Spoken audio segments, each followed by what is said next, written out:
Bueno, arrancamos. Entonces, buenas tardes a todas y todos. Les damos la bienvenida a esta nueva videoconferencia organizada por la Dirección de Derechos Humanos y Pluralismo Cultural de nuestra facultad, esta vez en articulación, en conjunto con el Centro de Abordajes Interdisciplinarios de lo Sociocultural, a cargo de Edith Cámpora, profesora de la carrera de Antropología de nuestra facultad. En este nuevo encuentro que dimos a llamar Observando Colombia, conflictos, violencias y Estado, nos proponemos tratar de buscar claves explicativas sobre la delicada situación que viene atravesando el pueblo colombiano y sobre todo aportar nuestro granito de arena en lo que respecta a la visibilización y denuncia de las violaciones a los derechos humanos cometidas por el Estado colombiano, solidarizándonos desde nuestro humilde espacio institucional de la Facultad de Humanidades y Artes de la Universidad Nacional de Rosario. Sabemos que si bien las violencias han tomado en los últimos días una preocupante escalada con lo que respecta a la represión llevada adelante por el gobierno de Duque a los y las manifestantes que se oponen a la reforma tributaria, entendemos que los conflictos en Colombia vienen de larga data y por lo tanto la situación que hoy se está atravesando es, si se quiere, resultado de un proceso histórico que también nos interesa desentramar hoy aquí. Por esto es que contaremos con la presencia y los aportes de 3 colegas y compatriotas colombianos y colombianas de distintas trayectorias que pasaré a presentar a continuación. En primer lugar tenemos a Imelda Daza Cotes, que es economista de la Universidad Nacional de Colombia, Bogotá, docente universitaria en Colombia y Suecia, es activista política de larga trayectoria y actualmente participa del desarrollo del Gran Pacto Histórico Nacional.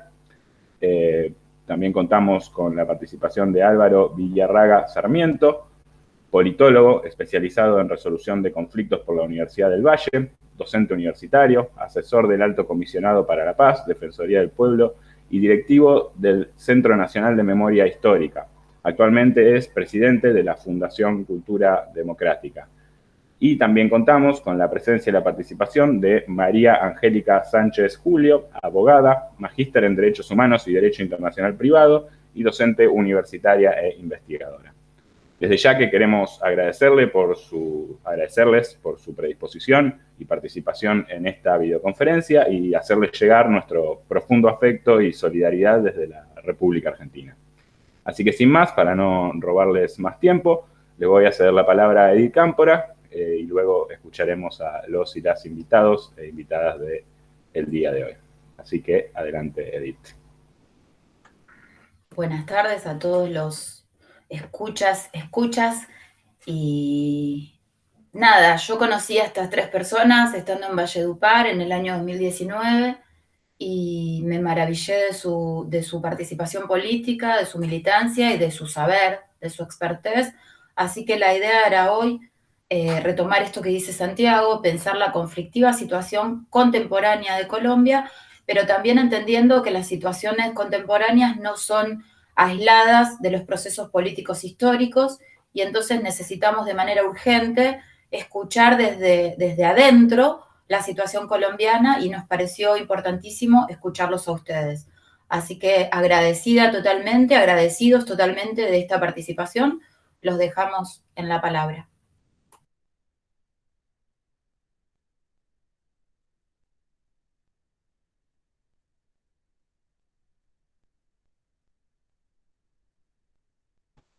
Así que bueno, a continuación vamos a escuchar a Angélica, ¿no?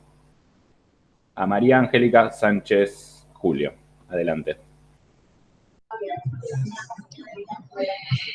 Muchísimas gracias por la invitación. Realmente creo que este espacio es totalmente oportuno para observar realmente lo que está pasando acá en Colombia. Una de las razones o una de las causas yo creería que podríamos nosotros comenzar a abordar es el problema estructural que realmente tiene el país. Una de las razones dentro de nuestro contexto histórico ha sido, primero, los problemas sociales en razón a la repartición de la riqueza de manera inequitativa dentro del país, o de que de alguna manera no ha sido equitativa, todo lo que tiene que ver con las tierras, todo lo que tiene que ver con la parte de la participación política, todo lo que tiene que ver con las movilizaciones sociales, es decir, de alguna manera, desde que nos trasladamos más o menos desde la época del Bogotazo, de alguna manera que empezó a generarse un despertar, digamos que de la ciudadanía, de toda la parte de los movimientos sociales, todo en razón de todos esos problemas estructurales que tenía Colombia y todos esos problemas sociales como tal, y sobre todo en las zonas rurales. Realmente uno de los problemas viene desde la parte de la zona rural, todo lo que pasó con los campesinos, con todo lo de los grupos étnicos, con todo lo que venía pasando dentro de esos mismos poblados. Luego, a partir de ese mismo momento, empezaron, digamos que, a crearse muchísimos movimientos estudiantiles, todo lo que fueron las organizaciones campesinas, todo lo que iba en el marco, digamos que, realmente comenzar esa movilización social en el país para poder acercarse realmente a un cambio estructural, a un cambio de ideologías, o más que de ideologías, realmente de cómo estaba organizada la participación política en el país. Realmente pues hemos sido un país que nos ha tocado luchar muchísimo para que realmente la participación sea totalmente democrática, a pesar de que a partir de 1991 se logró el reconocimiento de una nueva constituyente, donde nos convertimos en un Estado social de derecho, donde se le dio un reconocimiento realmente a ese papel de la democracia, a ese papel realmente de las movilizaciones sociales, a ese papel realmente de que podamos realmente todos ser elegidos o que todos de alguna manera podíamos hacer partícipes digamos que de esa participación política, que era una de las razones que de alguna manera pues siempre han estado dentro de las coyunturas del país, o sobre todo dentro de las coyunturas históricas. Uno de los puntos que llevó, digamos que dentro de ese mismo, desde el mismo Bogotazo, dentro de esas mismas actuaciones que nos llevó de pronto a un despertar o un detonante dentro de todos esos problemas sociales que vivía el país, pues de alguna manera nos llevó a que tocara buscar la forma en cómo hacerse o pronunciarse frente al Estado, y luego pues empezamos a que un problema social se convirtiera en un conflicto armado, o comenzáramos a verlo dentro de otras tónicas o dentro de otras esferas donde era necesario también otras situaciones para que realmente pues se lograra ir dentro de esas mismas finalidades que eran pues en el marco, como lo decíamos ahorita, con los conflictos de las tierras, con el conflicto estructural, con la parte de la participación política. Y bueno, de alguna manera pues eso llevó a una connotación retórica o una continuación de sucesos que de alguna manera pues llevaron a un punto de llegar hasta lo que tenía que ver, digamos, con un acuerdo, con una situación que en el país, a pesar de tantos años, a pesar de tantas situaciones, sigue siendo claro y latente el problema estructural. Realmente tenemos todavía un problema estructural, un problema totalmente político, un problema realmente todavía en la repartición de las riquezas del país. Realmente todavía estamos en una inequidad, realmente por decirlo, en una desigualdad social, realmente un país donde ese punto de la democracia siempre está en un punto detonante o en un punto realmente donde no hay una protección clara, en donde realmente hay menos oportunidades, cada vez hay menos oportunidades. Se pensó que de alguna manera, cuando se pensó en hacer el acuerdo de paz, se iba de pronto a apuntar, o que se iban a hacer unos apuntes a mejorar un poco esas situaciones estructurales del país. Y realmente, pues bueno, el acuerdo fue una gran apuesta del gobierno, fue realmente una situación que permitió abrirnos la esperanza de que se podían lograr algunos cambios dentro de esos mismos problemas sociales. Una de las problemáticas dentro de su misma aplicabilidad ha sido de pronto la voluntad política. Realmente, pues para nadie es un misterio que frente a la situación de lo que pasó con el acuerdo, actualmente pues la implementación del mismo ha dependido mucho de la voluntad política, y que realmente no ha sido una voluntad política que le ha interesado realmente cumplir con todo lo pactado en el acuerdo. Dentro de esos mismos tiempos o dentro de esas mismas generalidades, siempre hemos tenido, digamos que aquí pues el sector de la educación, o por lo menos el acceder a la educación, más que ser un derecho, siempre ha sido un privilegio. De alguna manera las nuevas generaciones, o estas nuevas generaciones a partir del 90, 2000, o toda esta generación que está de pronto en ese detonante actual frente a la situación que estamos viviendo actualmente, nos conlleva a realmente de dónde viene o de dónde surge esa fuerza de la juventud, esa fuerza de esos nuevos movimientos estudiantiles, de esos nuevos movimientos campesinos, de todos esos nuevos movimientos que vemos hoy siendo 2021. De alguna manera, una de las incidencias ha sido también que había un despertar dentro del mismo sector de la educación. De pronto, de alguna manera, se logró tener un acceso un poco mayor a la educación, a una educación un poco de pronto en algunos escenarios más liberadora, más crítica, o más de una forma de pensar desde las mismas realidades. uno de los ejercicios muy grandes que han surgido para que esas nuevas movilizaciones sean, digamos que tan fuertes, o sean, digamos que con convicción, han venido también a partir también del reconocimiento de la historia del país. Creo que por mucho tiempo en Colombia hubo un velo, o hubo por lo menos sí, un velo o una ceguera que de alguna manera no nos permitía o no permitía que de alguna manera se reconociera bien ese contexto histórico, sobre todo en las juventudes o por lo menos en las personas que estaban dentro de ese mismo periodo, entre los 90, 2000, porque bueno, ya los del 2000 a hoy tienen 21 años, ¿no? Estamos hablando de dos generaciones, una que pues le tocó una parte del detonante del conflicto, o por lo menos de las acciones más fuertes del conflicto, en donde de alguna manera pues le vendieron un modelo de pronto de una seguridad democrática o de unas ideologías políticas totalmente distintas en el marco de todos los conflictos que se venían acumulando. Luego surge o resurge una nueva generación como del 2000, una generación del 2000, 2008, bueno, una generación que empieza a reconocer qué pasó en esa historia, qué pasó realmente, por qué el éxito o de alguna manera la incidencia en algunas personas frente a esa seguridad o a ese modelo político que de alguna manera pues se consideró en su momento que pudo haber sido de pronto pertinente, pero como históricamente llevó una desconstrucción de entender realmente que lo que se hizo fue ampliar más las problemáticas sociales del país. Realmente que el punto no era realmente una política de guerra, como por mucho tiempo se mantuvo una política de guerra por más de 8 años, y que tuvo una continuación y tuvo unas secuelas que realmente pues hoy por hoy pueden todavía notarse. Dentro de esos mismos puntos, en ese despertar generacional, que realmente ha sido muy importante, que ha sido de pronto muy relevante, ha sido también conocer no solamente esos mismos puntos de entender por qué realmente en Colombia estuvimos sometidos, más que sometidos, hemos estado como arraigados tanto a una historia del conflicto que de alguna manera nos ha mantenido dentro de esas mismas problemáticas.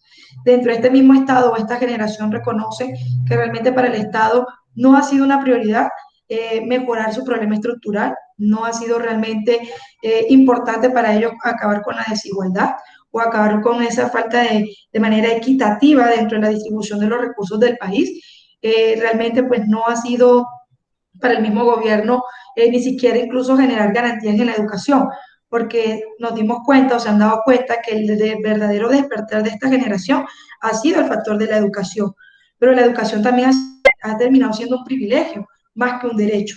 Entonces también cómo nos ha costado ir haciendo de pronto la réplica dentro de ese mismo contexto de los elementos históricos y cómo también los medios de comunicación, bueno, más que los medios de comunicación, como las redes, más que todo, más, digamos que las redes o como toda esa parte que conecta a esta nueva generación, le permite entrar en una manera muy crítica de poder observar las realidades del país.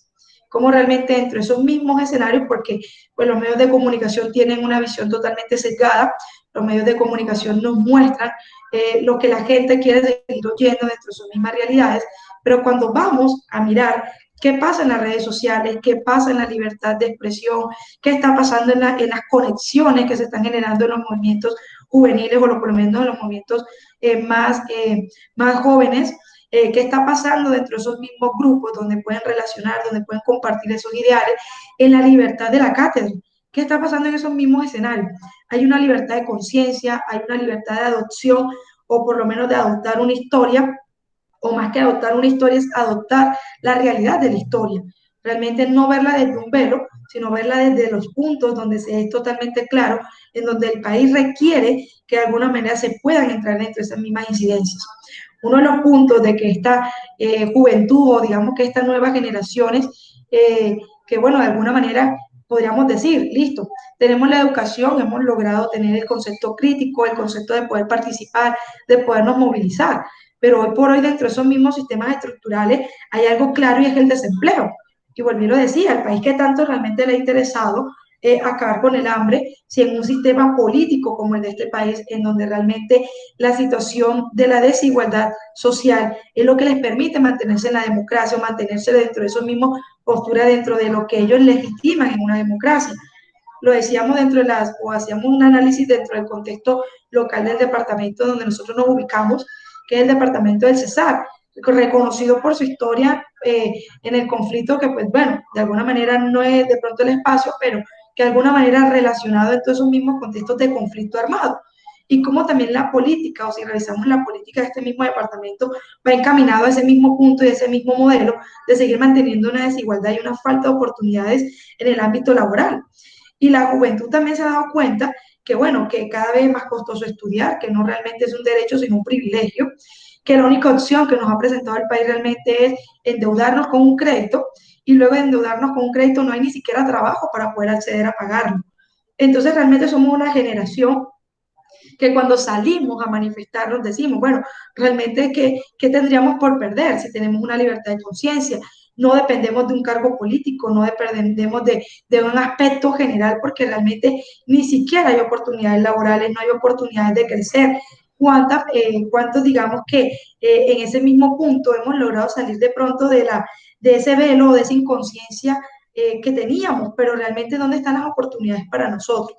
¿Dónde están las oportunidades en el mismo sistema económico?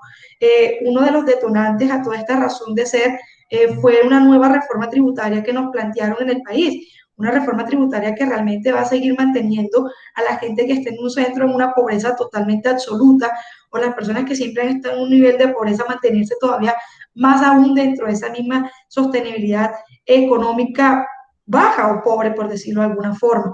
Entonces realmente todavía seguimos teniendo el mismo problema estructural en donde no hay esa equidad, en donde realmente no se ha tenido en cuenta cuáles son las necesidades de esta nueva generación, la necesidad de la juventud, porque si nos damos cuenta, la mayoría de los manifestantes es la gente más joven, es la nueva generación, es la generación del 90, la generación del 2000, pero también hay generaciones como los ponentes de acá, como la doctora Imelda, como el doctor Álvaro, generaciones que conocen porque han tenido la oportunidad de también tener acceso a la educación, de tener acceso a una forma crítica de poder observar también el país, y que de alguna forma también han venido de pronto acompañando a toda esta nueva juventudes que han tenido interés de conocer las realidades del país, porque realmente hemos sido un país que creció sin historia, o bueno, más que crecer sin historia, creció sin conocer su historia, sin conocer las verdaderas realidades del contexto del conflicto.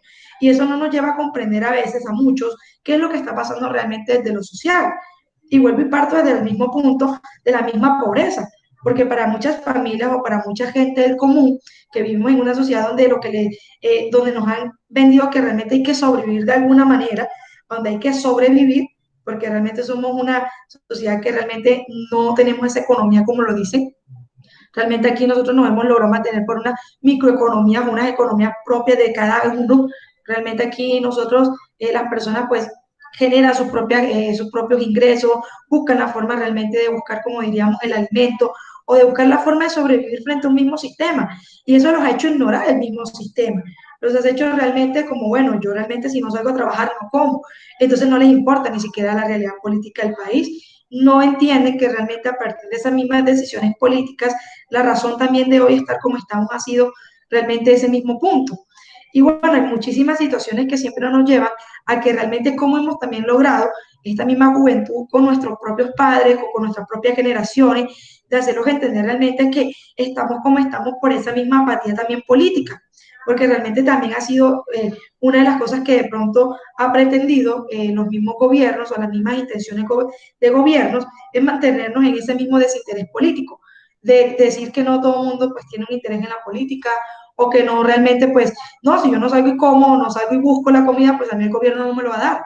Pero realmente no entendemos que el gobierno tiene el deber de garantía y de protección frente a todos nosotros como ciudadanos, en dónde están las faltas de oportunidades para nosotros, realmente cuáles han sido esas políticas sociales que se han generado para poder llegar a un aporte realmente general. ¿Qué pasa con la salud en Colombia? ¿Qué está pasando con el sector de la salud? Y lo vimos en época de pandemia, que realmente se detonó a nivel general, a nivel nacional, el problema económico que está viviendo el sector de la salud. Cómo realmente se ha buscado privatizar totalmente todo el centro o todo el sector de la salud. Cómo realmente a las personas del gremio de la salud no tienen a veces ni siquiera la garantía de su salario. Entonces, si en un país realmente ni siquiera la parte de la salud está garantizada, ¿qué se puede esperar dentro de las otras realidades sociales? ¿Qué podemos esperar también de un país donde si se pone en protección a toda la sociedad? ¿Qué pasa también con todos esos pequeños empresarios ¿Qué pasa con las pequeñas personas que tienen esas microempresas o todas esas pequeñas empresas que dependen, digamos, que del microcrédito o del crédito financiero para poder pagarlo? Y eso también también nos lo demostró realmente esta situación de la pandemia. Uno de los detonantes de lo que actualmente ha venido pasando en Colombia, realmente más que la reforma tributaria, realmente pues fue como el detonante, como le decíamos, acá fue como el florero llorente, o fue como la situación que detonó, pero realmente es ya un cansancio realmente de la sociedad. Realmente ya una situación de todos esos problemas históricos, de todos esos problemas que vienen por generaciones, que vienen por muchísimo tiempo, un detonante de decir ya no más con el gobierno, que nosotros necesitamos ser también partícipes de esta misma política, no más impuestos, no más en que realmente sea la única forma de acabar con un hueco fiscal. ¿Y dónde están realmente las verdaderas causas del hueco fiscal? ¿Dónde están realmente las verdaderas causas de lo que ha venido pasando en la corrupción? Porque es que luego, en un tiempo, cuando pasó todo este problema estructural y social, se volvió una cortina de humo, por decirlo de alguna forma, el conflicto armado y se dejó de lado también la corrupción. Entonces, todo el tiempo los medios de comunicación de alguna manera vendieron un enemigo en común, solamente se eran embarcados en los conflictos armados que vivía el país, pero también se dejó de lado todo el problema social del país. Es decir, Colombia se quedó en un retroceso porque no evolucionamos en algunos aspectos sociales, es decir, no atacamos las causas o no determinamos las causas para aportarlas. Y eso fue generando como una bola de nieve que ha venido realmente hoy por hoy a ser el detonante más grande de que realmente nosotros no podemos continuar en un país donde realmente no hay esas oportunidades, donde realmente seguimos pensando en que todas esas mismas reformas son totalmente necesarias, pero ¿cuál es la causa? ¿Dónde está realmente el punto de poder nosotros contribuir a ese mismo cambio?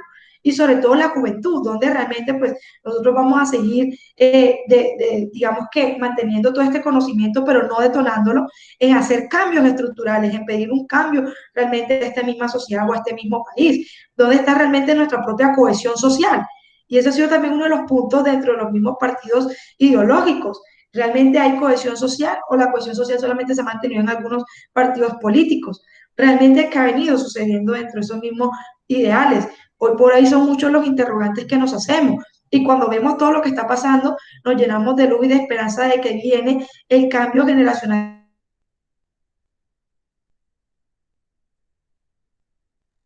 Qué lástima porque estaba siendo muy interesante la reflexión. A ver si puede volver en breve. Si no, seguimos y en todo caso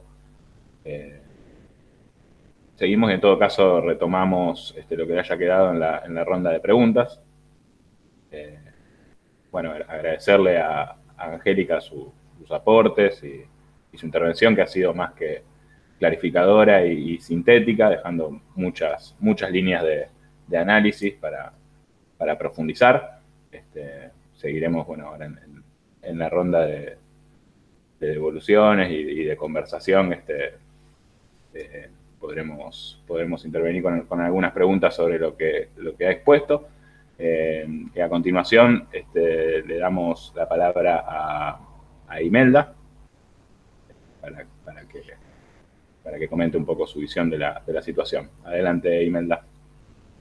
Muchísimas gracias por la invitación a este foro, que sí que es importante como expresión de solidaridad de otros pueblos hermanos de Latinoamérica con el pueblo colombiano que adelanta una lucha trascendental y cruel.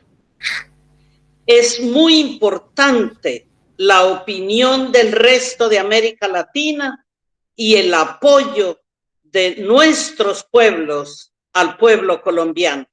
Por eso nos complace muchísimo poder compartir con Santiago, con Edith, que han promovido este foro.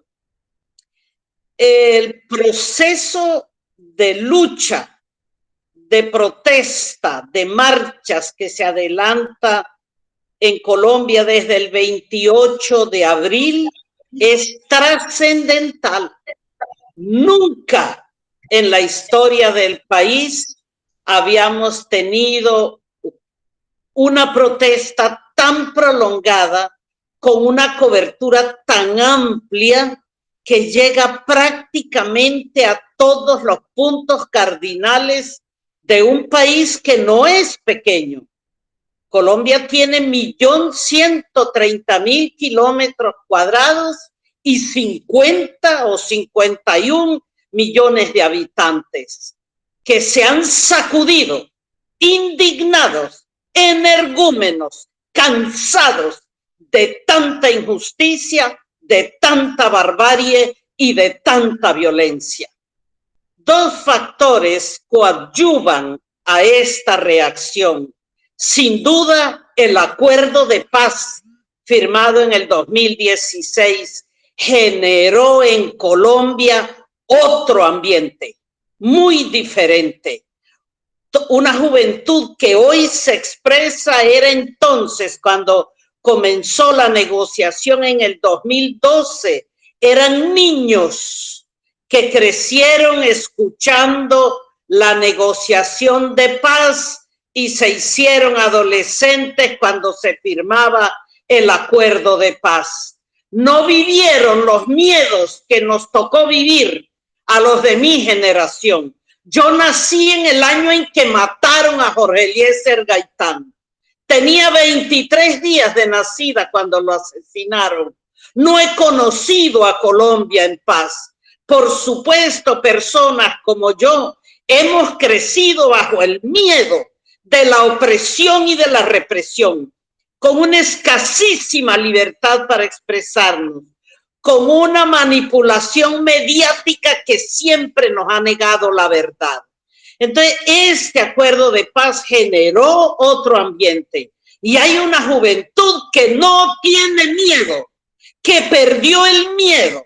Definitivamente creemos nosotros, los adultos mayores.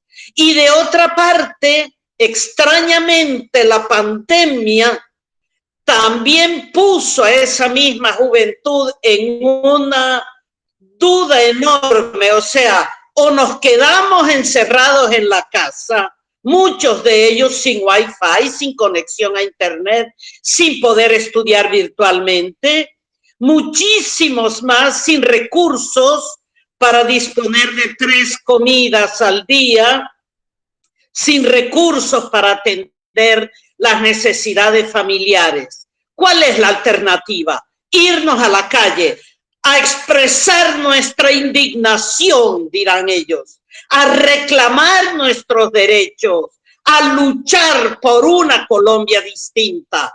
Corremos el riesgo del contagio del coronavirus, claro, el riesgo de morir por el coronavirus, pero es que la alternativa de la cuarentena en casa era el riesgo de morir por hambre, por inanición, por desespero, por mal vivir. Entonces, también la cuarentena, la pandemia, expulsó a esa juventud a la calle. Hay pancartas que exhiben que dice: en la casa puedo morir de hambre, en la calle me puede matar el COVID. Prefiero lo segundo. Entonces es un tema también de dignidad.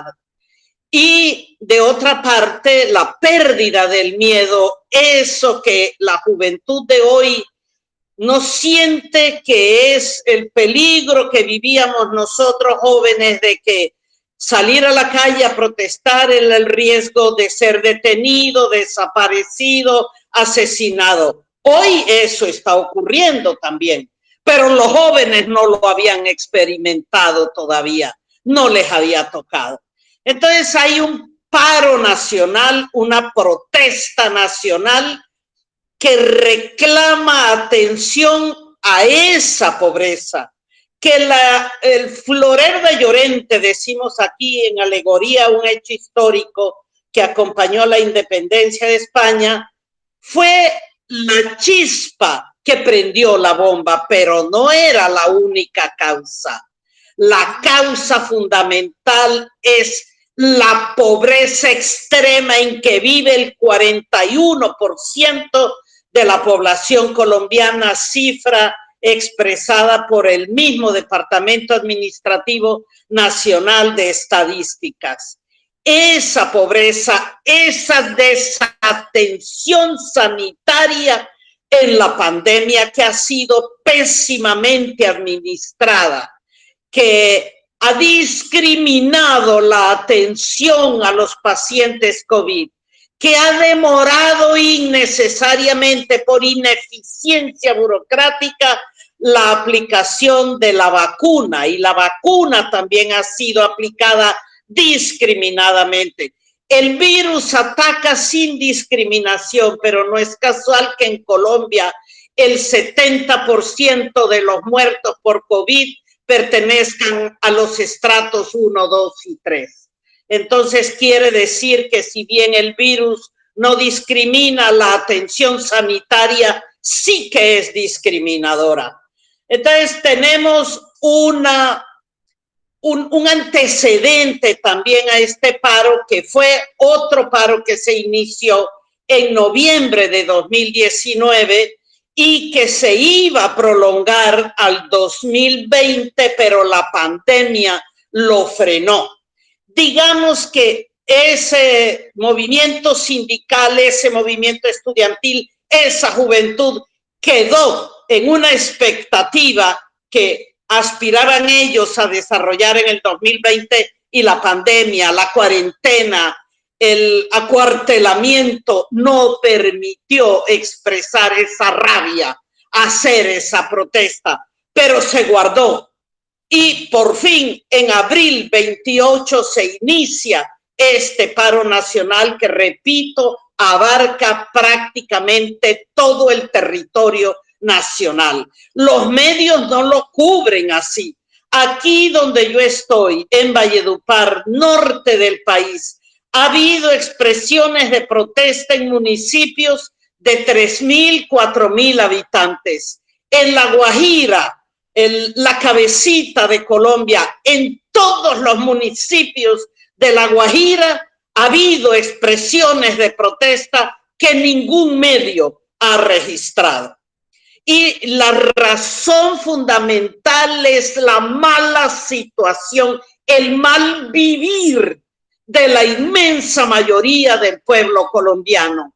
Esta es una sociedad alarmantemente desigual, inequitativa, porque hemos sido gobernados siempre por una oligarquía mezquina, egoísta, miserable, esquiva, además, y criminal, que siempre ha pretendido resolver todos los conflictos a plomo, asesinando a quienes se atreven a disentir, a expresar una opinión distinta y a protestar. La excepción no ha sido este paro nacional. Sin duda, a los reclamos por una reforma tributaria que pretendía ahorcar a los que nada tenían y ahorcar a una clase media que apuradamente soporta la crisis. Fue el colmo y fue lo que desató la furia y que ya no fue posible contenerla más. Esa sociedad injusta, tan desigual, para la que no se buscan soluciones de ninguna clase, fue la que estalló. Un pueblo cansado de soportar tanta injusticia y tanta violencia. Es que el 68% de la población colombiana es pobre. Se puede decir que hoy es pobre. Y quizás si nos acercamos al día de hoy, puede llegar al 73%, calculan algunos. Entonces hay una pandemia mal atendida, mal servida, un plan de vacunación muy lento, ineficiente, una corrupción que carcome las entrañas de este país y que se roba, se apropia la inmensa mayoría de los recursos públicos que deberían ser destinados a la solución de los problemas de la población, esa corrupción agudiza la crisis económica porque resta recursos para los programas institucionales. De otra parte, la frustración por la no implementación del acuerdo de paz generó descontento en una ciudadanía que tenía grandes expectativas de reparación a las víctimas, de recuperación de tierras de las cuales los campesinos habían sido desalojados. Se esperaba además la reconciliación entre los colombianos, las promesas de no repetición. Nada de eso se ha hecho. Los campesinos que fueron despojados de sus tierras por los paramilitares siguen sin recuperar sus tierras y algunos han sido asesinados por insistir en el reclamo. Eso ha ocurrido en el Cesar.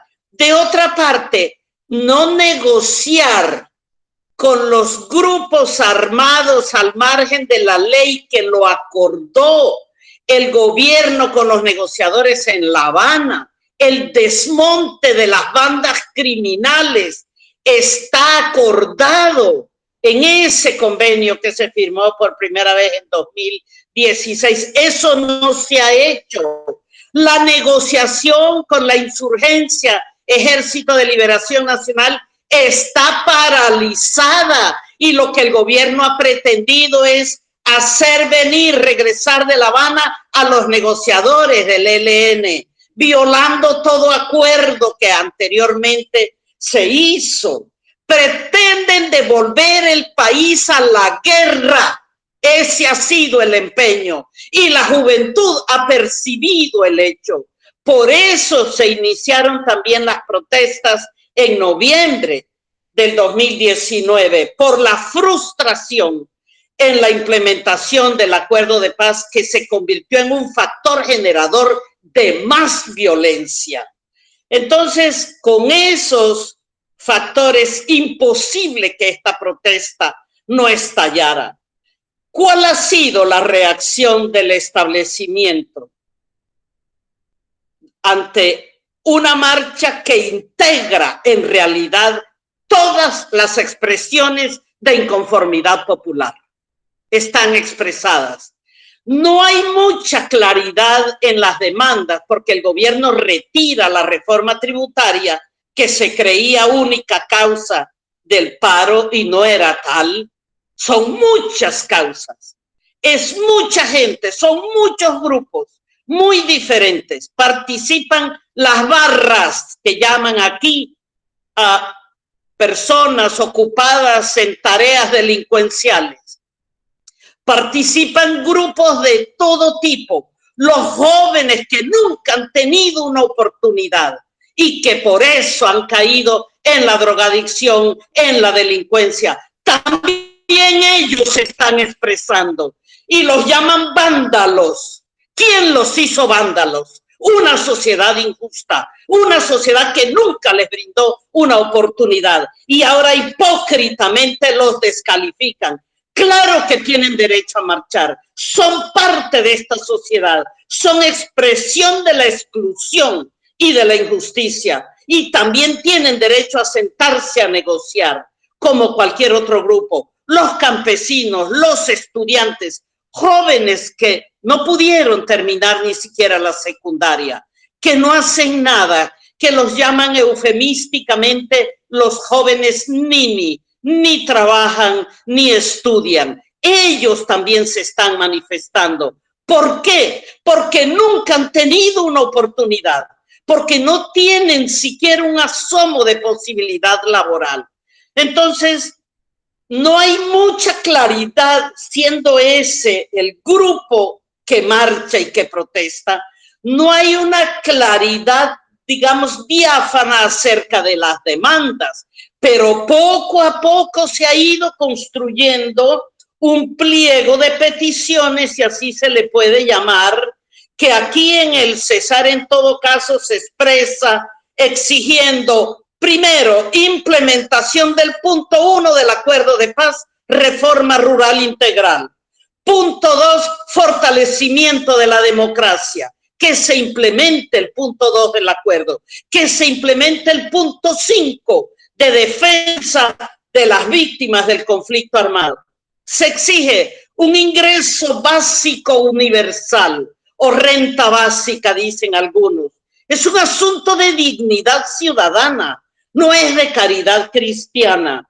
Según el DANE, el promedio de una familia colombiana es de 3.2 personas que requieren cada una un promedio de 330.000 pesos mensuales. Se exige entonces una renta básica o un ingreso básico de un salario mínimo que es cerca de 1 millón de pesos mensual.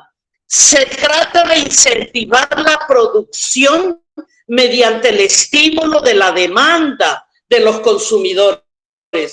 Es, además de una acción de justicia social, es un incentivo urgente para la economía, porque no solo hay que apoyar a las pequeñas y medianas empresas, hay que generarle poder de compra a los consumidores para que esas empresas puedan subsistir. Se reclama educación gratuita, matrícula cero para todos los estudiantes de las instituciones públicas a todos los niveles, técnico, tecnológico y profesional universitario. Queremos que la educación no sea un privilegio de quienes puedan pagarla y que la policía no sea una maldición para quienes no pueden comprarla, decía Eduardo Galeano.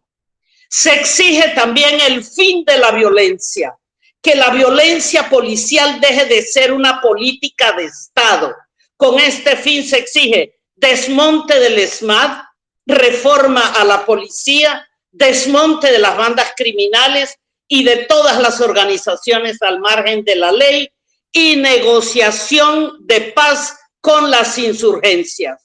Ponerle fin además a la Guerra Fría, que aquí no ha terminado. Aquí no ha terminado la Guerra Fría. Y a la guerra contra el narcotráfico. No podemos seguir los colombianos enredados en un negocio que lucra a quienes compran la cocaína. Y el estigma lo llevamos nosotros y los problemas los llevamos nosotros. Fin a ese manejo de la lucha contra el narcotráfico.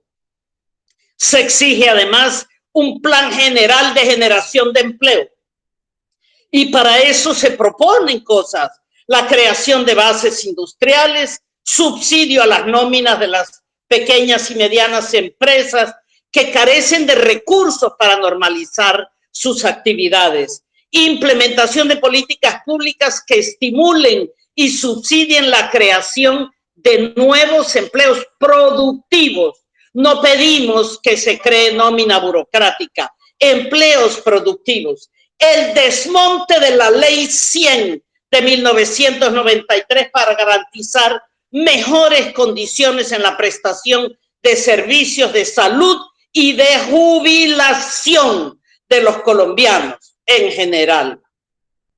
Implementación de políticas de atención al cambio climático, desmonte de las actividades mineras extractivas, atención a la transición energética, porque las empresas carboneras se están yendo y nos están dejando todos los socavones, socavones de miseria, socavones sociales, socavones de tejido social roto.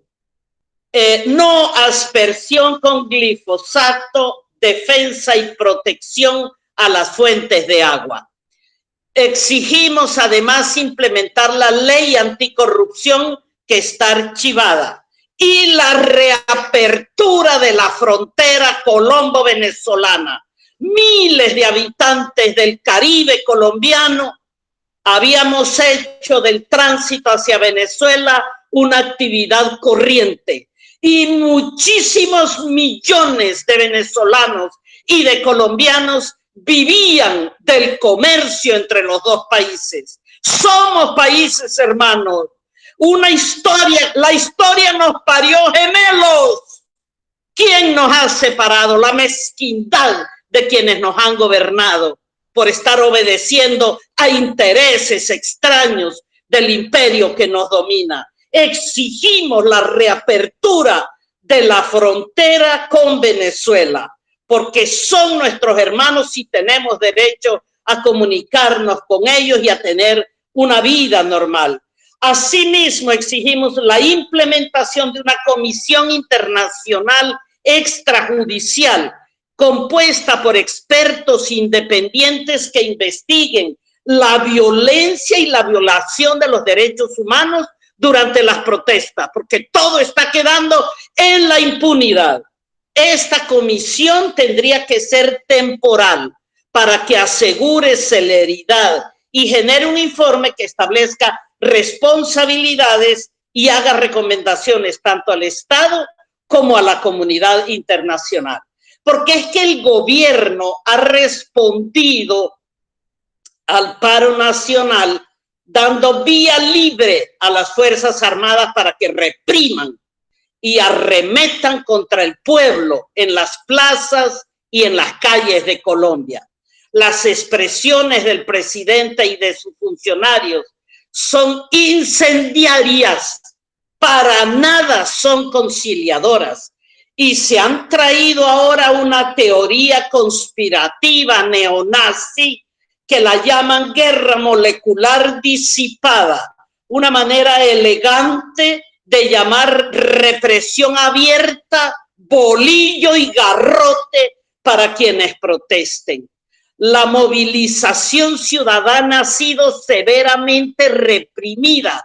No se pueden dar cifras porque en este momento, por ejemplo, en Buga, han arremetido contra el pueblo, asesinaron en la madrugada a un joven y están deteniendo arbitrariamente a muchísimos más. Se habla de 51 muertos hasta ayer, de 600 detenidos, de 150 desaparecidos. Es que esa es la historia de la policía colombiana. Miren, los 3 primeros años de implementación del Código de Policía, eso dejó 289 personas asesinadas, la mayoría en las calles, 39.613 personas lesionadas, 102 hechos de violencia sexual, en un 80% contra las mujeres. Entonces, esa impunidad preocupa mucho. Hoy, gracias a la tecnología digital y a los teléfonos celulares, se hace más difícil ocultar la barbarie y el trato de guerra que le ha dado el gobierno a los que protestan y a los que marchan. Pedimos por eso toda la solidaridad internacional para que estos crímenes de todo tipo no queden impunes. El gobierno ha enfrentado la protesta social con terrorismo de Estado, enmascarado como una estrategia contrainsurgente. Entonces, si firmamos un acuerdo de paz con la guerrilla más vieja, más grande que tenía el país, ¿por qué están todavía implementando represión como una estrategia contrainsurgente? Es de verdad muy, muy importante la solidaridad de todos los pueblos de Latinoamérica y de los pueblos del mundo comprometidos con la defensa de la democracia y de los derechos humanos. Es urgente que otros pueblos se expresen y que los colombianos víctimas de la violencia sientan que hay voces hermanas, voces fraternales y voces solidarias en el resto del mundo. Muchísimas gracias.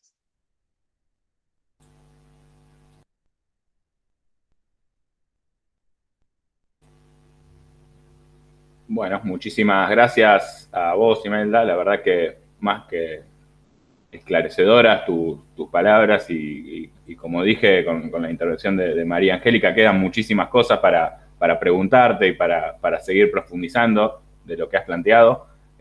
Lo dejaremos para la instancia final de este conversatorio, así podemos dar paso también a la intervención de Álvaro.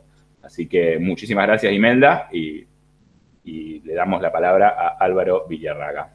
Adelante. Estás silenciado, tenés el micrófono en silencio, Álvaro.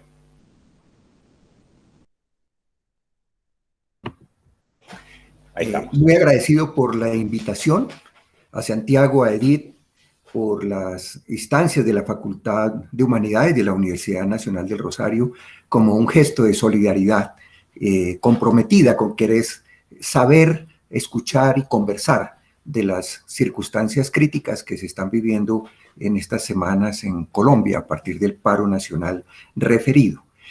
Con lo sugerido en la convocatoria y con lo conversado, que por supuesto comparto muchas de las apreciaciones de Angélica y de Imelda y han entregado valiosos datos y consideraciones, quisiera, retomando como el título de la convocatoria de conflictos y cómo ha jugado el Estado y cómo estamos viviendo este drama conflictivo en Colombia, tratar de esquematizar en esta conversación con personas de otros países también, como en tres elementos conflictivos.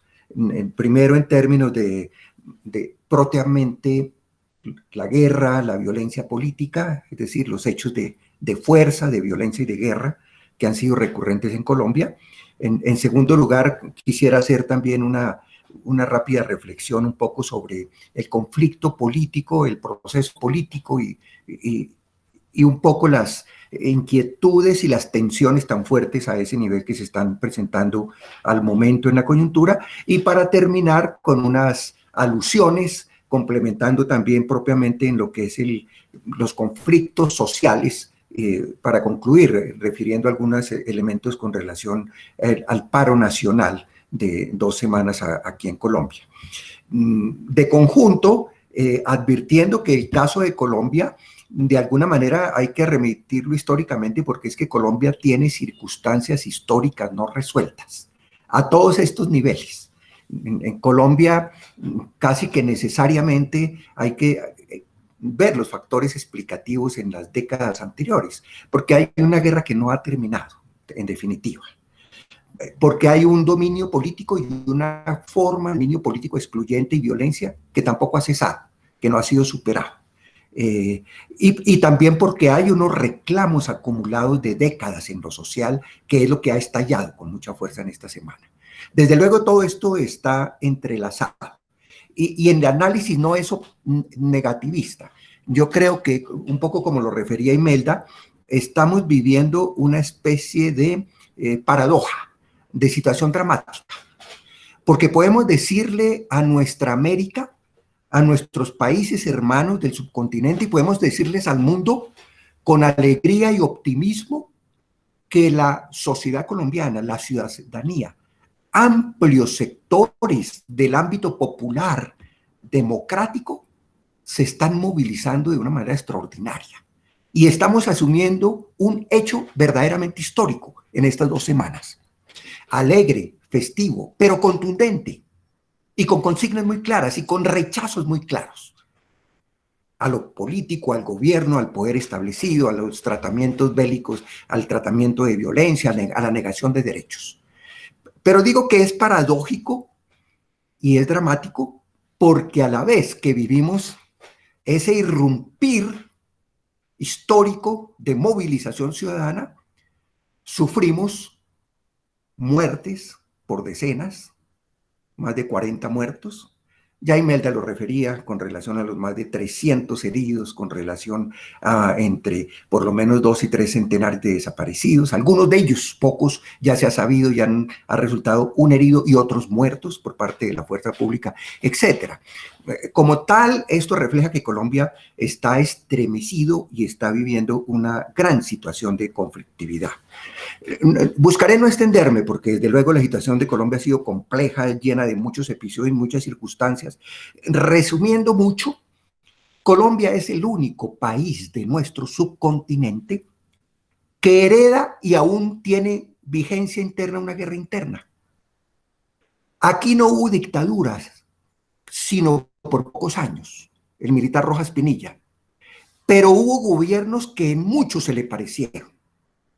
Inclusive varias vertientes políticas las analizaban como dictaduras civiles. o como dictaduras civiles militares. Aquí vivimos un dominio bipartidista liberal conservador bajo un régimen del Frente Nacional con permanente estado de sitio, con masiva, con negación a derechos y garantías fundamentales.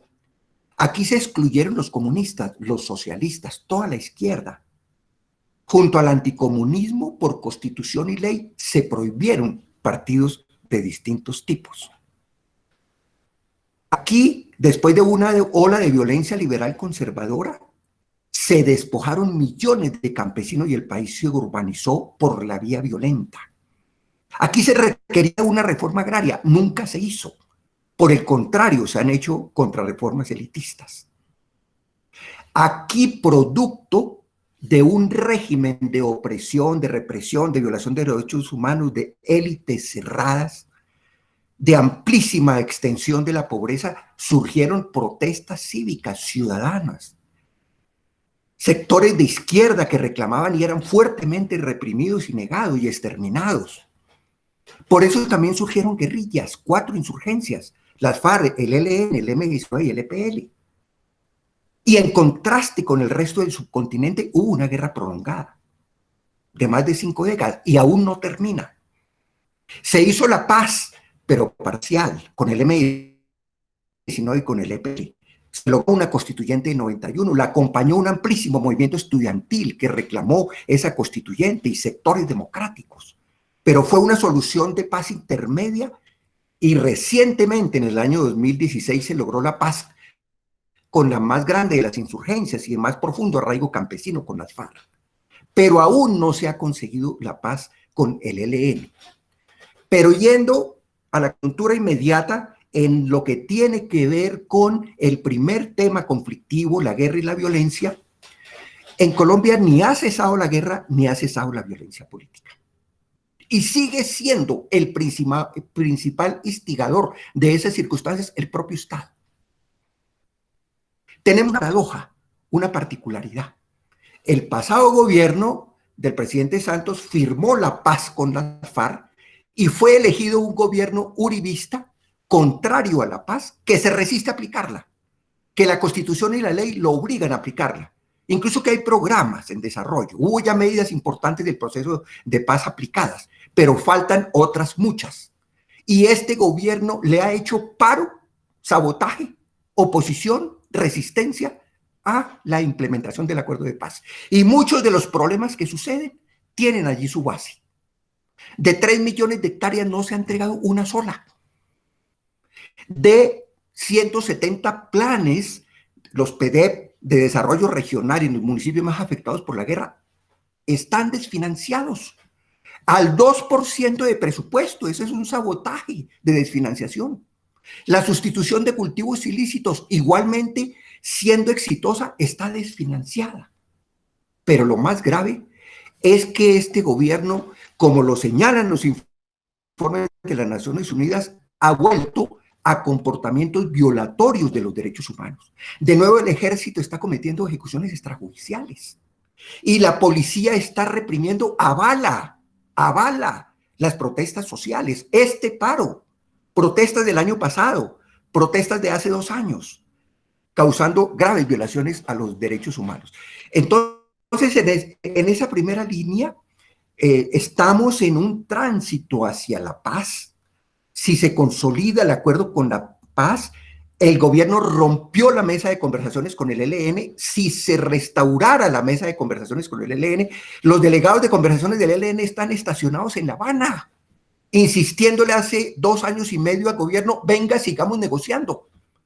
De 6 temas ya habían 2 avanzados en la negociación y este gobierno frenó la solución política de diálogo con el ELN.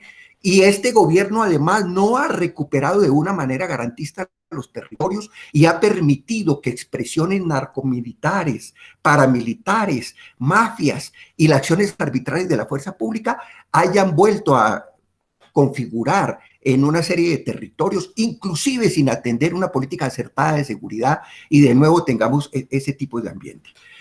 En la segunda línea de conflictividad, ya hacía referencia Imelda a cómo tenemos una tradición histórica de décadas de exterminio, incluso físico y violento, de las vertientes de izquierda. Frente Popular, Unión Patriótica, A Luchar, dirigencias sindicales, dirigencias campesinas, dirigencias indígenas, permanentemente han sufrido atentados, asesinatos. Esa es una historia de décadas en el país. La oposición política se trata de manera violenta, desde el mismo Estado, recurriendo a la figura del paramilitarismo, instrumentando grupos de civiles armados. Entonces, este fenómeno, a pesar de la Constitución del 91, que consagra los derechos y garantías fundamentales, instituye el estatuto de oposición, otras cosas, quedamos como en una especie de dilema contradictorio entre un país formal, con una constitución, incluso algunas leyes avanzadas, inclusive con unos organismos que hacen cosas importantes en derechos humanos como la Corte Constitucional, la Defensoría del Pueblo, pero con una realidad de pervivencia de la arbitrariedad contra los sectores de oposición política, contra las vertientes de izquierda. Ahora bien, en estos últimos años hemos venido atravesando una circunstancia particular. Es que se han venido fortaleciendo las dinámicas de izquierda y alternativas. Quienes se oponen a las élites gobernantes, quienes se oponen en lo programático a el dominio invariable y sucesivo en donde todos los gobiernos, desde los mediados de los 80 hasta hoy, han sido neoliberales y han profundizado de manera recurrente el recetario neoliberal, profundizando la pobreza, la exclusión, la precarización del trabajo. Y ya decíamos, despojando a los campesinos de tierras.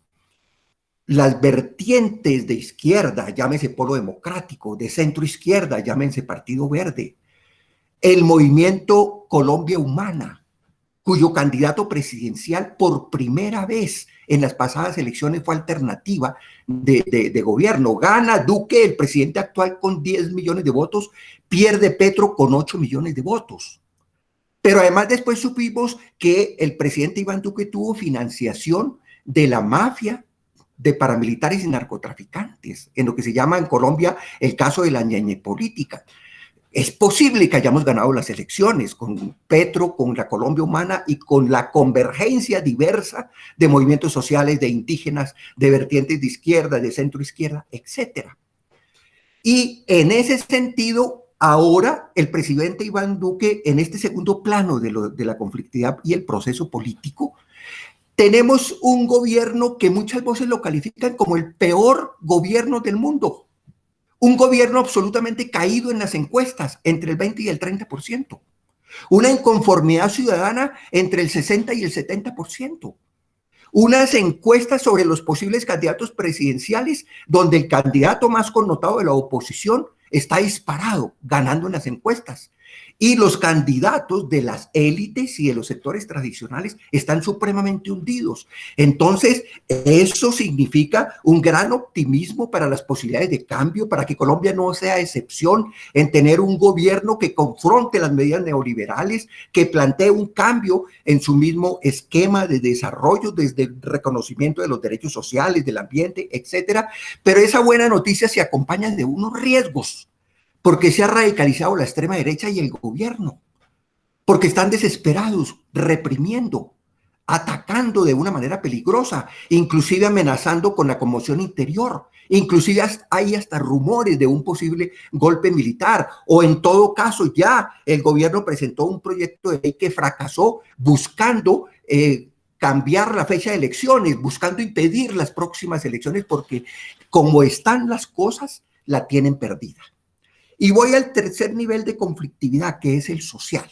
Había mucho que comentar. Remitámonos a lo reciente. Este estallido social, esta gran movilización de millones de personas de estas 2 últimas semanas y a hoy vigente, no es gratuito. Es un acumulado de circunstancias. Es la profundización de todo el recetario neoliberal. Es el haber destruido muchos sectores campesinos y productivos, rurales y urbanos. Es el haber acabado derechos y garantías laborales existentes. Es una franja de la informalidad y de población precarizada. Son condiciones diferenciales que llevan a unos impactos gravísimos con comunidades indígenas, con comunidades afro, con las mujeres especialmente. Sumándole a esto el caso de la pandemia. Pero quiero hacer una afirmación. Lo que se ha dado con este gran movimiento social no es del todo espontáneo. Es resultado de un proceso acumulativo. Con el pasado gobierno Santos hubo 2 paros agrarios inmensos y obligaron a revisar y a prometer al gobierno a cambiar políticas agrarias y firmaron petitorios. Salieron en masa los campesinos, productores agrícolas. Con el pasado gobierno de Santos y con este de Duque hubo 2 inmensos movimientos estudiantiles. Ambos derrotaron a los 2 gobiernos. El movimiento estudiantil universitario derrotó el proyecto de ley 30 con Santos y frenó la privatización de las universidades públicas.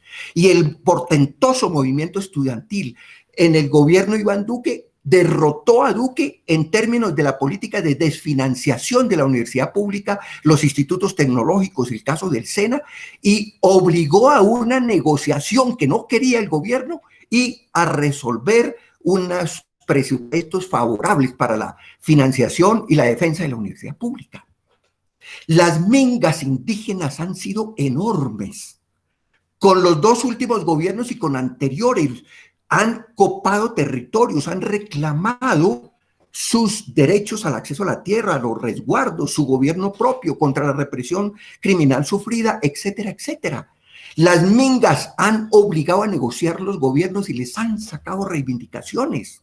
Duque también fue derrotado por un movimiento magisterial, los educadores y educadoras de la FECODE. Con gran simpatía tuvieron un amplio movimiento, marchas masivas, llenaron todas las ciudades y consiguieron derrotar políticas de desfinanciación a ese nivel. En ese contexto, con la centralidad de las centrales obreras y la participación de organizaciones campesinas, indígenas, afros, estudiantiles, sindicales del magisterio y otras, fue que se declaró el paro nacional de 21 de noviembre de 2019. Ahí se gestó este movimiento. Este movimiento fue histórico en 2019. El 21N no solamente fueron colmadas multitudinariamente todas las ciudades, sino que el paro siguió durante otros días. Fue reprimido violentamente y el paro siguió. El paro tiene claridad en sus propuestas. 104 propuestas, 13 ejes temáticos, reuniones de consenso plurales entre todos estos sectores. El gobierno de Duque reprimió y negó cualquier mesa de conversaciones y menos de negociación con este paro nacional.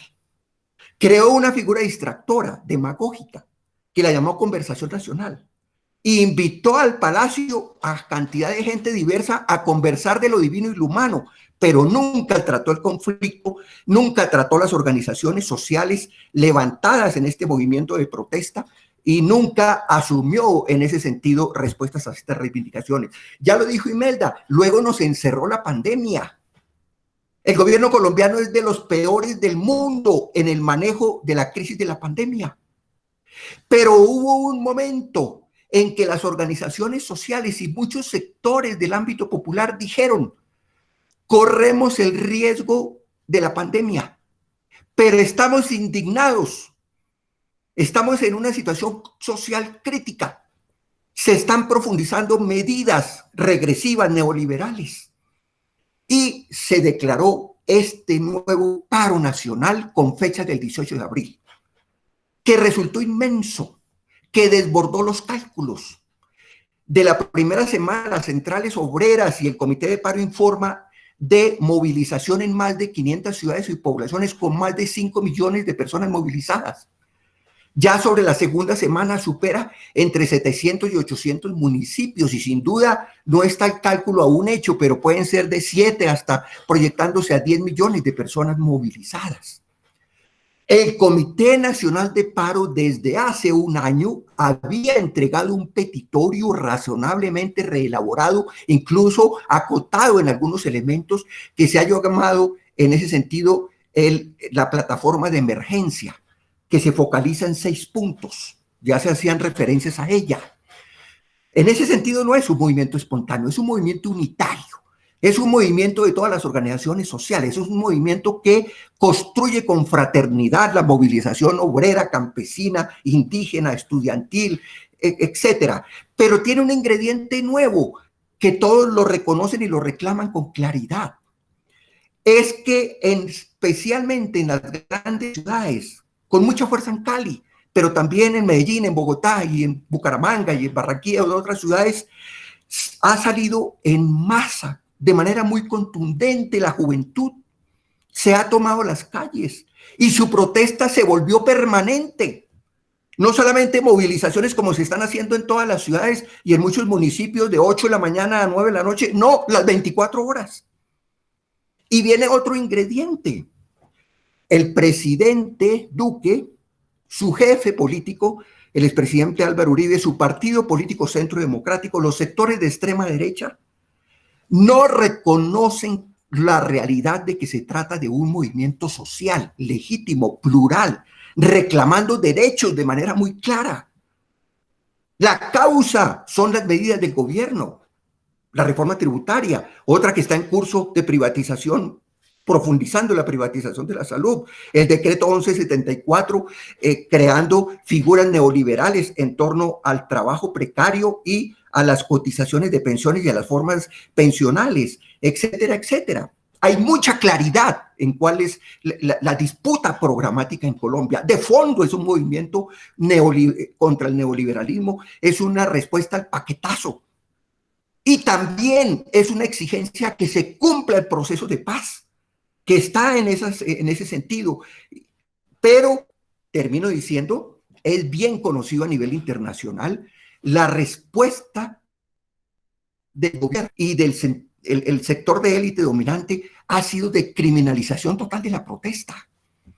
No solamente desconocer que son legítimas organizaciones sociales, legítimos sectores de la población, se les coloca el apellido de vándalos, se les coloca el apellido de terroristas. El expresidente Álvaro Uribe llama expresamente a que se dispare contra quienes están protestando. El presidente Duque militariza las ciudades. La policía dispara directamente contra quienes están protestando.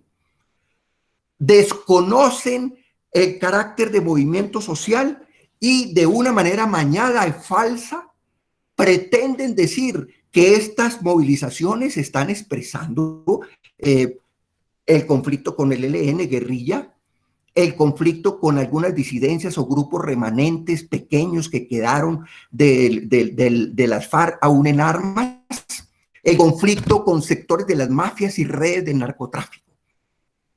Paradójico, además, cuando no es un secreto en Colombia y para el mundo, que el partido de gobierno, el Partido Centro Democrático, su líder Álvaro Uribe, y no todos, pero buena parte de sus integrantes, están directamente relacionados con redes del narcotráfico, con redes del paramilitarismo. El gobierno de Álvaro Uribe y de nuevo son gobiernos que en su elección, en su gestión, en los personajes que incorporan, tienen una mezcla de ser sector de ultraderecha y élite con ser sector a la vez connivente, vinculado y con nexos con el narcotráfico y el paramilitarismo. He ahí la difícil, histórica y grandiosa movilización ciudadana, social, portentosa, pero dolorosa por la represión que sufre, y he ahí los dilemas, porque termino diciendo 3 palabras a tono con los 3 conflictos. La primera, toda esta tensión en Colombia es porque estamos a punto de consolidar la paz. Necesitamos el acuerdo con el ELN y que se implemente la paz con las FARC y que se superen las expresiones narcoparamilitares, como lo demanda el acuerdo ya firmado en 2016. En segundo lugar, estamos en la posibilidad de no ser excepción junto a otros países hermanos de nuestra América y tener un gobierno alternativo que confronte el modelo neoliberal y ofrecer un programa democrático con posturas de soberanía, con posturas de desarrollo social, de atención de derechos, de cuidado del tema ambiental y en una alianza muy plural donde también los pueblos indígenas, afro, las mujeres van a jugar un papel muy determinante en tal programa. Y en tercer lugar, Estamos en un portentoso movimiento social de este paro nacional que, a pesar del drama y la represión sufrida, ya tiene éxitos. Derrotó la reforma tributaria, tumbó 2 ministros, ganó legitimidad interna, se dimensionó y ha ganado una amplia solidaridad internacional. Y en cuarto lugar, consiguió también las Naciones Unidas, la Comisión Interamericana de Derechos Humanos y todas las organizaciones más destacadas del mundo e internas adelantan acciones y presiones porque ha quedado al desnudo ese carácter criminal y masivamente violatorio de los derechos humanos de este gobierno, de su fuerza pública, de su policía, y el uso incluso de nuevas expresiones paramilitares, de carros de civiles sin placas, de personal de la policía y personal civil en Cali, algunos de barrios donde hay sectores de la mafia y de la élite mafiosa, con formas de paramilitarismo en lo urbano que también están atropellando a los protestantes.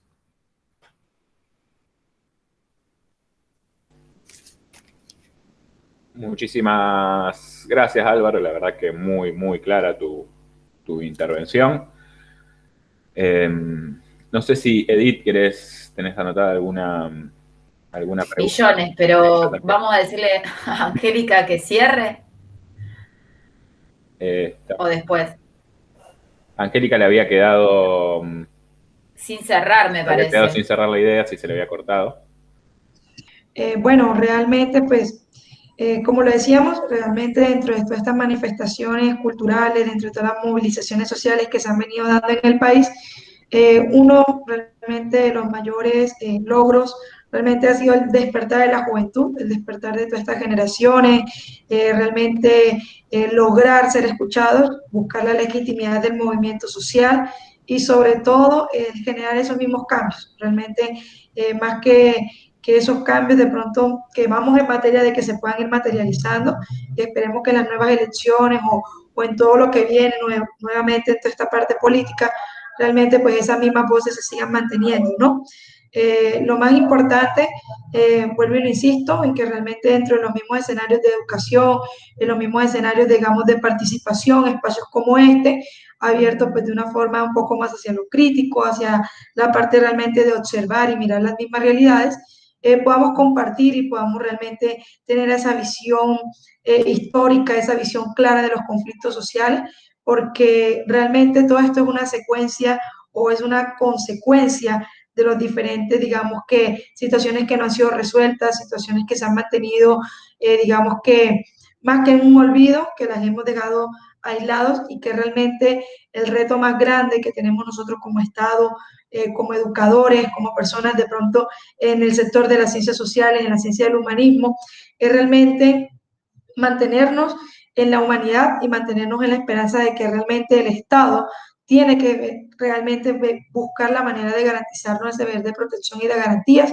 pero no con el uso extralimitado de las fuerzas públicas, no deslegitimando las actuaciones como lo son las movilizaciones sociales, no a partir de políticas sociales que en realidad en vez de protegernos o de sacarnos de esa misma desigualdad o de esa misma pobreza, realmente lo que necesitamos son políticas o más que políticas, acciones por parte del Estado que nos permitan ir mejorando o ir transformando todos esos problemas sociales en materia de tierras, en materia de corrupción, en materia de Estado, en materia de desigualdad y sobre todo de la pobreza extrema. Porque bien lo decía una de las pancartas cuando hemos salido a las manifestaciones, cuando en medio de una pandemia realmente las personas salen a movilizarse es porque su gobierno termina siendo más peligroso que un mismo virus. Y realmente eso es lo que nosotros hemos, digamos que se ha logrado romper dentro de ese mismo miedo porque ya lo decíamos y ya lo veníamos de pronto, lo hemos venido conversando y es realmente que la sociedad llega a un punto en que realmente o es realmente parar a que el Estado cambie y que las cosas puedan cambiar, o realmente nos vamos a morir de hambre, nos vamos a morir de todas las situaciones problemáticas que nos están llevando por momentos históricos. Entonces, realmente la invitación está a que podamos verlo desde esos mismos ojos, desde esa misma óptica y sobre todo seguir confiando. Creo que estamos en manos de unas generaciones que, como lo dije, hemos tenido un gran despertar de estas mismas realidades y bueno, vamos hacia el camino de la transformación, hacia el camino realmente de lograr llegar a esa legitimidad de actuaciones y que el Estado realmente entienda que no solamente es su actuar, sino que realmente es el acompañamiento dentro de su actuar, pero también de mano de la misma ciudadanía y de las acciones que necesita la ciudadanía. Muchísimas gracias.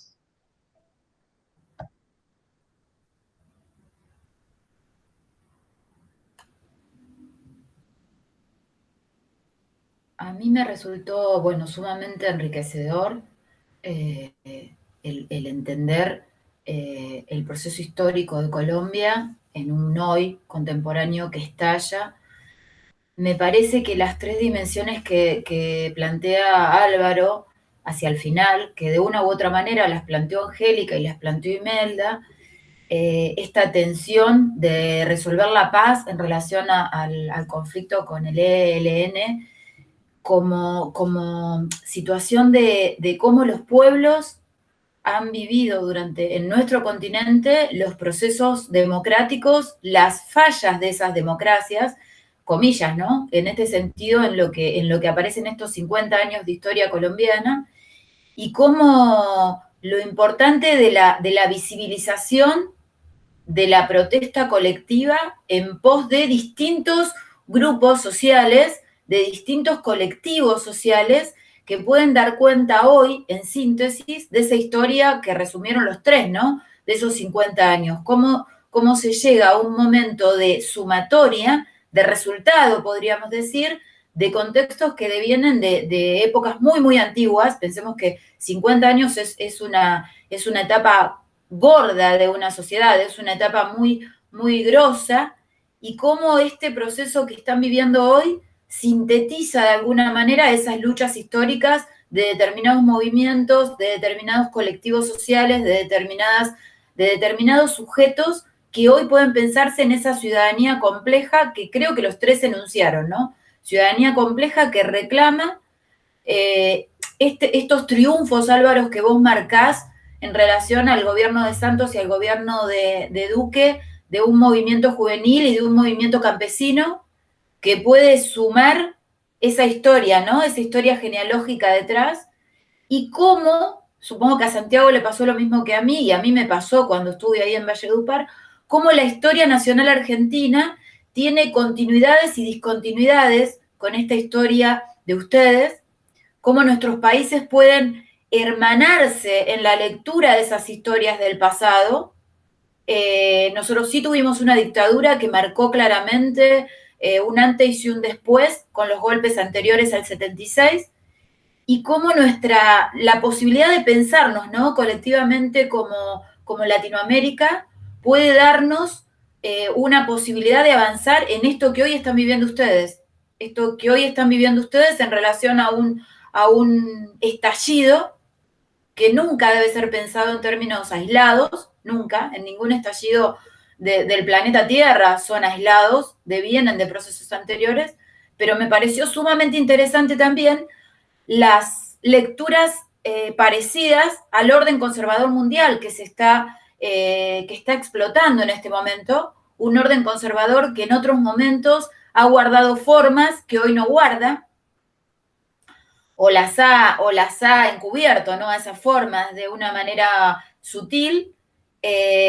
Yo había notado esta idea de la oligarquía, de la ultraderecha y de la élite, vinculada a ese narcotráfico mundial que sabemos que no es una situación única de Colombia, que en todo caso en Colombia guarda muchísima mayor dureza por la situación que sabemos geopolítica de Colombia, pero que en realidad las derechas en el mundo están guardando conexión o están teniendo conexión con negocios ilegales, con enriquecimientos ilegales, y bueno, a mí me dio mucha esperanza la posición de la lectura que hacen ustedes tres, me dio mucha esperanza, pero es una esperanza, como decía Álvaro, muy paradójica, porque mientras tanto mueren personas, ¿no? Porque mientras tanto el aparato represivo avanza y avanza y avanza y avanza. Entonces me parece que ese aparato represivo que avanza necesita, para no avanzar o para parar un poco ese avance, de las lecturas críticas que ustedes están haciendo y de las posiciones necesarias de abordaje de lo social en el conflicto, en este caso colombiano, pero también en el conflicto mundial, porque la pandemia despertó en todos los países muchísimas movilizaciones que no están ligadas a lo que pasa en Colombia, sino que están ligadas al rechazo del resguardo del Estado de la ciudadanía. ¿Se entiende lo que estoy diciendo? O sea, cómo las movilizaciones pueden tener situaciones de búsqueda de igualdad y de resolución de los conflictos, y en otras pueden tener, digamos, la búsqueda contraria, ¿no? En relación a un ciudadano individual que reclama por sus individualidades aislado, y unos ciudadanos que colectivamente reclaman por el parate a la desigualdad, al avasallamiento de la equidad que claramente han enunciado tan claramente ustedes. Las estigmatizaciones que vienen desde los poderes hegemónicos, desde este orden neoconservador, son las mismas. O sea, la estigmatización a las revueltas, a los estallidos, a los reclamos son las mismas. O sea, aparece la idea de la barbarie, como decía Imelda, aparece la idea de una juventud que solamente, digamos, está ligada al narcotráfico o a la violencia, cuando en realidad están ligadas a la búsqueda de igualdad, de equidad y de justicia, ¿no? Yo escuché paralelismos todo el tiempo con la realidad nacional histórica y con la realidad nacional contemporánea, y me quedo con esto de Álvaro, de la situación de un colectivo latinoamericano o continental, si ustedes quieren, reclamando gobiernos populares, ¿no? ¿Cómo ven ustedes la posibilidad de que esto se dé en la elección siguiente que tengan de presidente, por fuera de cómo termine este conflicto hoy, ¿no? ¿Cómo ven ustedes la posibilidad de que esto tenga una conducción política, partidaria, colectiva, para que realmente puedan ser gobiernos? ¿Se entiende lo que estoy diciendo? Para que no quede en expresiones sin conducción política. Se fue Santiago. Estoy. Nada, queda abierto el interrogante que planteaste, Edith, para quien desee tomar la palabra. Abra el micrófono.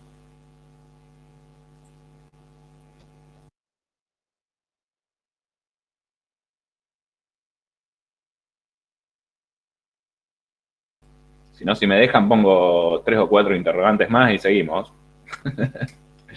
No, adelante, hagan uso de la palabra. Mientras se animan Imelda y también Angélica, mira, del interrogante que lanza Edith, creo, sin ninguna exageración, que Colombia no solamente está viviendo una movilización histórica, sino una coyuntura de cambio histórica.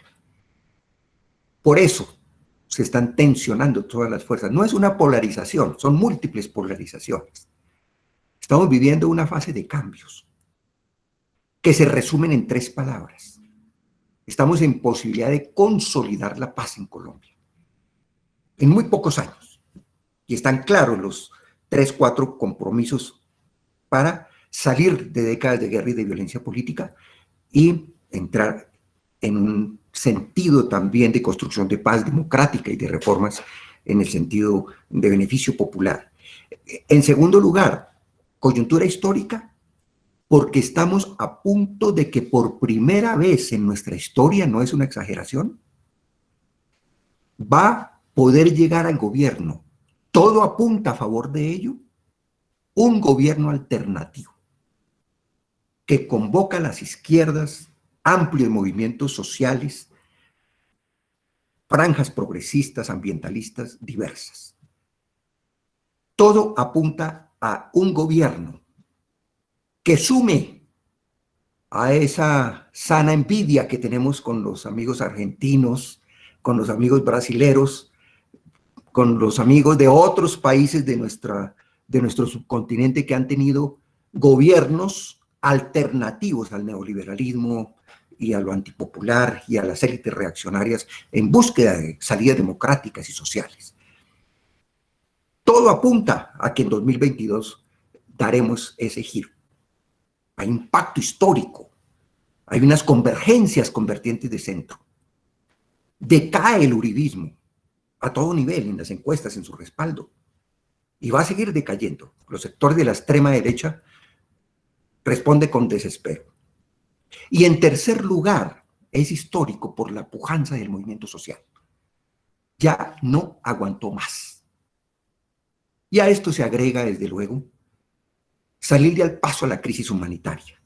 Histórica, 9 millones de víctimas. Bajo este gobierno, más de 1000 dirigencias sociales asesinadas y más de 260 combatientes. Y de coyuntura, un paro con un saldo tan cruel. Basta. La gente sale espontáneamente, nos están matando. Es cierto. No estas 2 semanas desde que están en gobierno Duque.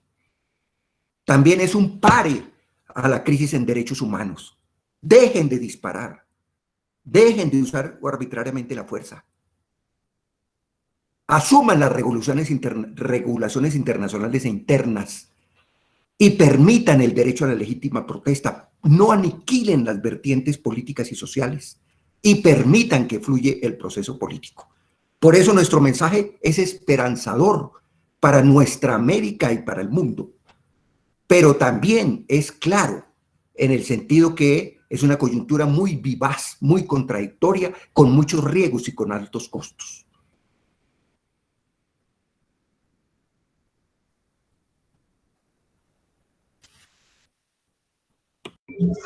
Bueno, a mí también me gustaría agregar algo. Yo también considero que lo que el doctor Álvaro dice realmente sí va a pasar. Yo creería también fielmente en que vamos a hacer ese cambio, esa transformación realmente política. A mí muy en lo personal, conociendo un poquito, sobre todo desde el departamento del Cesar, digamos que hay algo que sí me preocupa en razón a eso, y es que realmente no solamente debemos de apuntar al cambio de la presidencia, o por lo menos que la presidencia cambie de una corriente política especial.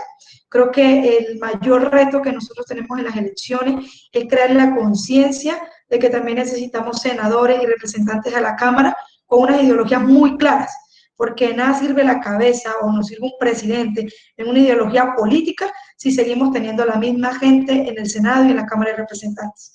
Y creo que es uno de los retos más grandes que nosotros tenemos que hacer en nuestros territorios o en los lugares donde nos encontramos para hacer conciencia política de cómo funciona el sistema también democrático. Porque muchas veces hemos dejado las responsabilidades solamente en la cabeza, pero recordemos que un Estado social de derecho o democrático se rige también dentro de las facultades presidenciales a partir también de un Senado y de una Cámara de Representantes. Hoy, ¿qué está pasando? Que los representantes o los que están ahí en ese Senado, ahora luego de ver la legitimidad de las movilizaciones sociales, ahora todos, ninguno estaba de acuerdo con la reforma, ahora sí todos manifestaron que realmente pues no iban a apoyar la reforma a la salud, ahora muchos sí desconocían lo que iban a hacer con la reforma tributaria, ahora sí, cuando ya se vieron la fuerza de la movilización social, vienen hipócritamente a decir que realmente no las conocían o que no están de acuerdo, pero ¿por qué? Porque realmente se están dando cuenta de la fuerza que ha tomado la ciudadanía. Y ahí es donde viene el verdadero reto, que dentro de esos mismos territorios podamos elegir realmente representantes que apoyen ese gobierno presidencial. Y yo, bueno, creería que ahí es donde tenemos nosotros ese trabajo arduo, o por lo menos, doctor Imelda, aquí en este departamento de nosotros, realmente es el reto más grande. Y yo vuelvo y lo digo desde la misma experiencia que lo vemos en elecciones. Un departamento como el Cesar, que es totalmente pobre, manejado de una política totalmente distinta, realmente donde los jóvenes lo único que pueden tener de oportunidades laborales es un contrato en una alcaldía, en una gobernación o cualquier entidad pública, y los ve uno luego sumados en políticas que realmente para apoyar a un senador, apoyar a un Cámara de Representantes o a cualquiera dentro de unas ideologías, porque realmente llega al límite de lo que yo digo de la conciencia del voto.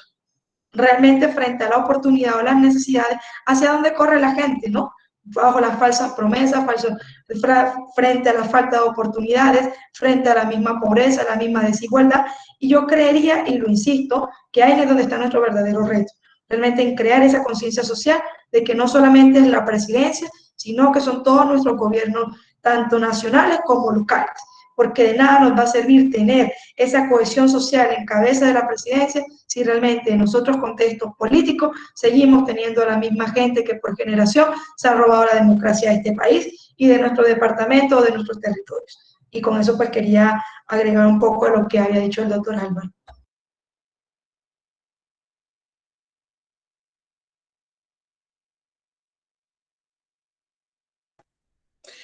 A mí me acompaña también la esperanza de que este proceso de indignación nacional ha de llevarnos a un proceso de recuperación de la democracia, de construcción de paz y de generación de un mejor vivir para tantos millones que llevan mucho tiempo en el mal vivir. No está nada garantizado. La represión y la reacción de esta ultraderecha que nos gobierna los lleva a la locura, al desacierto sin límites. Son capaces de intentarlo todo. Pero creo que hay un contexto político en América en general, en el continente, que no les favorece a lo que pretenden, que es declarar la conmoción interior, prolongar ese mandato, impedir las elecciones el próximo año o dar un golpe militar. Son osados, son capaces de lo peor, de embarcar al país en una locura delirante, porque ellos deliran así. El egoísmo y la mezquindad los ciega, les apaga la razón. Pero creo que se está imponiendo con la prolongación del paro, se les está demostrando que hay un pueblo resuelto a dar un salto. Eso es lo que uno más escucha en la población que participa de las marchas. Yo no lo he hecho por miedo al virus, pero desde lejos sí he actuado y bastante. Entonces, hay un pueblo resuelto a enfrentar al virus en la calle, a soportar la enfermedad y arriesgando la vida por dar un salto hacia la decencia, hacia el buen gobierno, hacia la democracia. Yo creo que nada va a frenar ese propósito, porque en la medida en que esto ha ido avanzando, ese pliego de peticiones que parecía difuso se ha ido aclarando en realidad. Y esos liderazgos también que estaban esparcidos y poco identificados se han ido definiendo liderazgos. El pueblo colombiano está haciendo un intenso curso de política y todos se están educando en la calle, en la marcha. Todos están aprendiendo. Es admirable lo que uno le oye decir a la gente. Y esta lucha y esta confrontación a plomo, porque el enemigo eso es lo que responde, la gente la enfrenta y la enfrenta con dignidad, con coraje y resueltos a que esta es una batalla final por recuperar dignidad y por reivindicar derechos. La gente está resuelta a apoyar una opción distinta a lo que siempre hemos tenido. El peligro está en la brutalidad, en el delirio de esa extrema derecha mafiosa y paramilitar capaz de lo peor, de cualquier locura. Pero yo creo que si aún ellos pretenden llevar al país por ese camino disparatado, la reacción del pueblo seguirá siendo la misma y lo impedirá. Yo tengo confianza en la fuerza, en el coraje y en la decisión de este pueblo que está marchando ya por muchos días. Entonces, sí veo por primera vez y en serio una esperanza de cambio a partir de las elecciones del año entrante. Para eso es, repito una vez más, indispensable, necesaria la solidaridad de todos los pueblos latinoamericanos con el pueblo colombiano que está dando para bien de toda América la lucha contra el neoliberalismo. Eso es este paro nacional. Es la confrontación en la práctica del modelo neoliberal nefasto que nos condenó a malvivir. Muchísimas gracias, Imelda. Muchas gracias a todos, a todas. La verdad que tengo decenas de preguntas para seguir interactuando con ustedes, porque me surgen un montón de interrogantes, sobre todo por el conocimiento superficial que tenemos de la situación y cómo ustedes han podido profundizar en distintas líneas. Pero bueno, también nos estamos ajustando a un tiempo estipulado de esta videoconferencia, así que ya estaríamos en condiciones de ir dando un cierre, y en todo caso los interrogantes y las líneas que han quedado abiertas podemos pensarlas para una futura instancia. Desde ya que les vuelvo a agradecer su predisposición por haber participado de esta videoconferencia, transmitirles desde acá un caluroso y un fuerte abrazo solidario de parte de todo el pueblo argentino, y ponernos a disposición desde nuestro humilde espacio para lo que haga falta. Y bueno, también despedir a la gente, a los y las televidentes, videovidentes que están del otro lado de las pantallas siguiendo esta video por demás de interesante. Así que, si les parece, les damos un cierre y los saludamos afectuosa y calurosamente. ¿Me permites leer un mensaje que me acaba de llegar? Por supuesto. Dice: Tunja de pie, Popayán de pie, Ibagué de pie, Cali de pie, Meta de pie, Bogotá de pie. No es un paro, es un terremoto social. Excelente. También es preferible cerrar con esta reflexión esperanzadora, con un futuro optimista para el pueblo colombiano de acá a un futuro próximo. Así que muchas gracias y los saludamos calurosa y afectivamente.